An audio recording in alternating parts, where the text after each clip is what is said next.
नमस्कार, click India देख रहे हैं आप और मैं हूं आपके साथ राजीव सिंह। एक बार कुमार विश्वास ने पंजाब के सीएम के तौर पर केजरीवाल को लेकर एक भविष्यवाणी की थी और वो भविष्यवाणी लग रहा है कि सच साबित होने जा रही है। राजनीति के गलियारों में जिस तरह से हलचल मची है कि अरविंद केजरीवाल के घर पर एक गुप्त मीटिंग हुई है, सीक्रेट मीटिंग हुई है और जिसमें भगवंत मान को पंजाब के मुख्यमंत्री पद से हटाने और खुद केजरीवाल के मुख्यमंत्री बनने की योजना पर चर्चा को लेकर बात कही जा रही है। केजरीवाल की पंजाब की राजनीति में दिलचस्पी को लेकर इस बैठक में कई सारी चर्चाएं हैं, खासकर तब जब भगवंत मान के खिलाफ माहौल भी बनता दिखाई दे रहा है और अब सवाल उठ रहा है कि क्या केजरीवाल पंजाब की सत्ता पर कब्जा करने की कोशिश कर रहे हैं।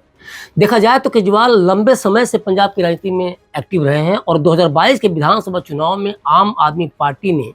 भगवंत मान को मुख्यमंत्री पद का चेहरा बनाकर बड़ी जीत भी हासिल की थी। लेकिन इस जीत के बाद से ही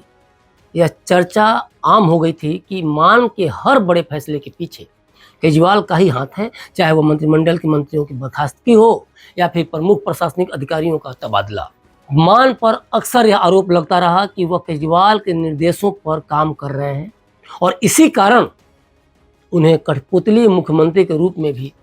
देखा गया और लोगों ने इस चीज़ को हवा भी दी। अब जबकि केजरीवाल पर पंजाब की सत्ता पर नजरें होने की अटकलें तेज हो रही हैं, उनके लिए मान को हटाना आसान नहीं होगा, क्योंकि भगवंत मान को पंजाब के लोगों के बीच एक सिख नेता के रूप में व्यापक समर्थन देखा जाए तो प्राप्त है और मान को मुख्यमंत्री पद से हटाने का कोई भी प्रयास पार्टी के भीतर मतभेद भी पैदा कर सकता है, इसमें भी कोई दो राय नहीं है और पंजाब की जनता भी इसे एक तरह से निगेटिव लेगी, ये भी तय है, खासतौर पे क्योंकि मान सिख हैं इसलिए। इस बीच जिस तरह से दिल्ली के मुख्यमंत्री के तौर पर आतिशी को बैठाया गया, तो केजरीवाल का यह कदम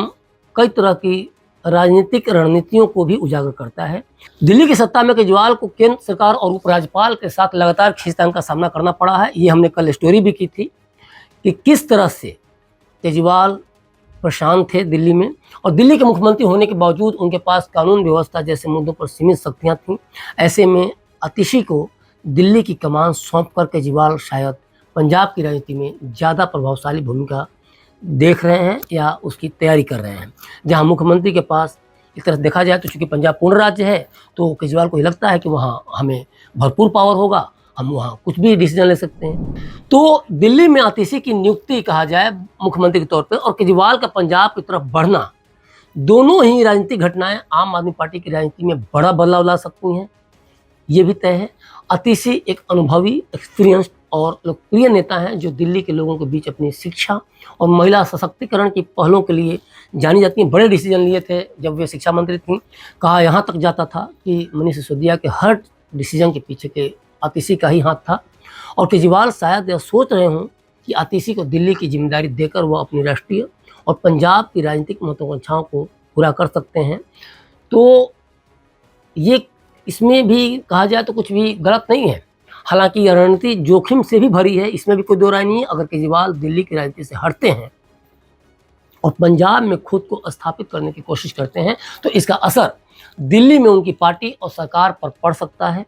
दिल्ली के मतदाताओं ने उन्हें एक मौका दिया है और अगर वह दिल्ली छोड़ते हैं तो इसका जनता पर नेगेटिव इम्पैक्ट पड़ेगा, ये भी तय है। इसके अलावा चर्चा में एनजीओ के जरिए फंडिंग के मुद्दे को भी उठाया जा रहा है। कहा जा रहा है कि केजरीवाल की राजनीतिक महत्वाकांक्षाओं को पूरा करने के लिए एनजीओ के माध्यम से फंड जुटाए जाते हैं और इसे लेकर पहले भी सवाल उठ चुके हैं। एनजीओ से धन प्राप्त करना और उसे चुनावी अभियानों में इस्तेमाल करना राजनीति का एक हिस्सा बन चुका है और इस प्रक्रिया को लेकर कई विवाद सामने भी आ चुके हैं। तो आखिरकार अगर केजरीवाल पंजाब की राजनीति में पूरी तरह से प्रवेश करते हैं और आतिशी दिल्ली की जिस तरह से कमान संभाल रही हैं और संभालती रहेंगी, तो इससे आम आदमी पार्टी की दिशा तय होगी। यह देखना दिलचस्प होगा कि केजरीवाल की यह चाल उन्हें राजनीतिक रूप से फायदा पहुंचाती है या पार्टी को नए संकट में डाल देती है। लेकिन ये तय है कि जिस तरह से शराब घोटाले में नाम आने के बाद, मनीष सिसोदिया के जेल जाने के बाद, केजरीवाल के जेल जाने के बाद और फिर जिस तरह से इनकी मिट्टी पलीद हुई है, हो सकता है कि इन तरफ से भी केजरीवाल ध्यान हटाने के लिए दिल्ली से दूर जा रहे हों और फिर पंजाब के माध्यम से एक अच्छा संदेश देकर जनता के बीच शासन का एक अच्छा मैसेज देकर हो सकता है कि राष्ट्रीय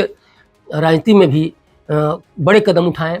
आगे बढ़ें। तो ये कई सारी सुबुगाहटें तेज हैं और लोगों के बीच में इस बात को भी चर्चा में ये बल मिल रहा है कि केजरीवाल जल्द ही